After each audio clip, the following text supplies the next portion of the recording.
বন্ধুরা, মুকুশ কিচেনের নতুন একটি রেসিপিতে আপনাদের সকলকে স্বাগত জানাই। দেখুন, বাজার থেকে এনেছি একটি ইলিশ মাছ। ইলিশ মাছটি 1 কেজি ওজন হবে। জামাই ষষ্ঠী এসে গেছে না, তাই এখন ইলিশ মাছ সব বের করছে একেবারে।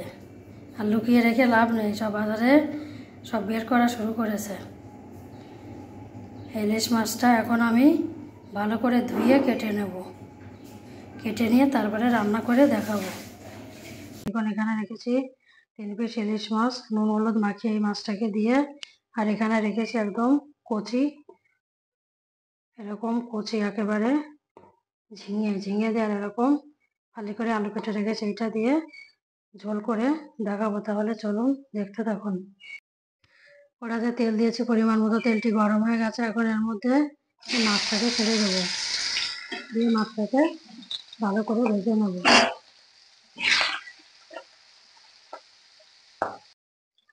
মাছটি আমার ভাজি হয়ে গেছে। এখন এই মাছটিকে আমি এক এক করে তুলে নেব।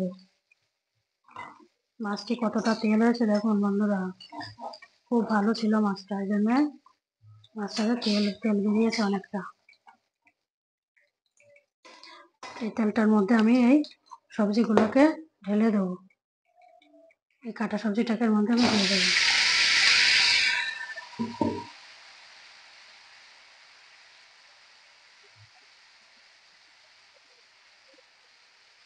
দিয়ে এটার মধ্যে আমি দিয়ে দেবো পরিমাণ মতো লবণ দিয়ে দেবো। লবণ দিয়ে ভালো করে এটাকে একটুখানি ভেজে নেবো। নরম হয়ে গেলে তারপরে এর মধ্যে আমি দিয়ে দেবো লবণ দিয়ে দেবো, একটু ঢাকা দিয়ে রেখে দেবো এটা। ঝিঙেটি আমার নরম হয়ে গেছে। এখন এর মধ্যে আমি দিয়ে দেবো পরিমাণ মতো হলুদ দিয়ে দেবো। হলুদ দিয়ে আর এখানে একটা কাঁচা লঙ্কাটাকে এরকম ভেঙে দেবো। ভেঙে দিয়ে এটাকে আর একটুখানি নাড়িয়ে নিয়ে তারপরে আমি পরিমাণ মতো জল দিয়ে দেবো।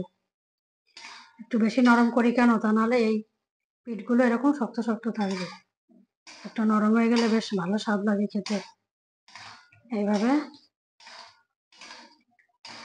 আর একটুখানি ঢাকা দিয়ে রেখে দেবো। ঝিঙেটি আমার ভাজি হয়ে গেছে। এখন এর মধ্যে আমি দিয়ে দেবো পরিমাণ মতো জল। পরিমাণ মতো জল দিয়ে এটাকে আমি কিছুক্ষণ ঢাকা দিয়ে রেখে দেবো। এভাবে ঢাকা দিয়ে রেখে দেবো। তারপরে ফুটে উঠলে ওর মধ্যে মাছটাকে দিয়ে দেবো। তরকারিটা ফুটে উঠেছে। এখন এর মধ্যে আমি দিয়ে দেবো এখানে ভেজে রাখা ইলিশ মাছটিকে এর মধ্যে দিয়ে দেবো। দিয়ে আবার কিছুক্ষণ আমি এটাকে ঢাকা দিয়ে রেখে দেবো। তারপরে এটাকে ফোড়ন দিয়ে দেবো। এখন তরকারিটিকে নামিয়ে আমি এটা ফোড়ন দিয়ে দেবো। কড়াইতে তেল দিয়েছি ছোট চামচের 1 চামচ। এখন এর মধ্যে দিয়ে দেবো এখানে রেখেছি কিছুটা গোটা জিরে আর একটা তেজপাতা ছিল, এটা ফোড়ন দিয়ে দেবো। ফোড়নও দিয়ে এটাকে ভালো করে ফুটিয়ে নেব। নিয়ে এবার এটার মধ্যে আমি তরকারিটাকে ঢেলে দেবো। আস্তে আস্তে দেবে বন্ধুরা, যারা একে একে করে তাদের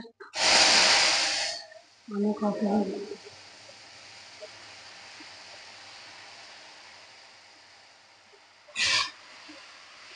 এবার আস্তে আস্তে তরকারিটাকে ঢেলে দেবে, দিয়ে 4-5 মিনিট চাল দিয়ে তারপরে এটাকে আমি নামিয়ে নেব। তরকারিটা আমার হয়ে গেছে। এখন এর মধ্যে দিয়ে দেবো এখানে ধনে জিরে আর গোলমরিচের গুঁড়ো করে রাখা ভেজে এই মশলাটা আমি এর মধ্যে দিয়ে দেবো। দিয়ে এটার সঙ্গে ভালো করে মিশিয়ে আমি এটাকে নামিয়ে নেব। যেসব বন্ধুরা বেশি করে লঙ্কা খায় তারা একটু বেশি করে দিয়ে নেবেন। আমি লঙ্কাটা কম খাই, এই জন্য লঙ্কাটা কম দিই। এবার এটা আমার তৈরি হয়ে গেছে, এই ঝিঙে দিয়ে ইলিশ মাছের ঝোলটি। এটা আমি এখন নামিয়ে নেব।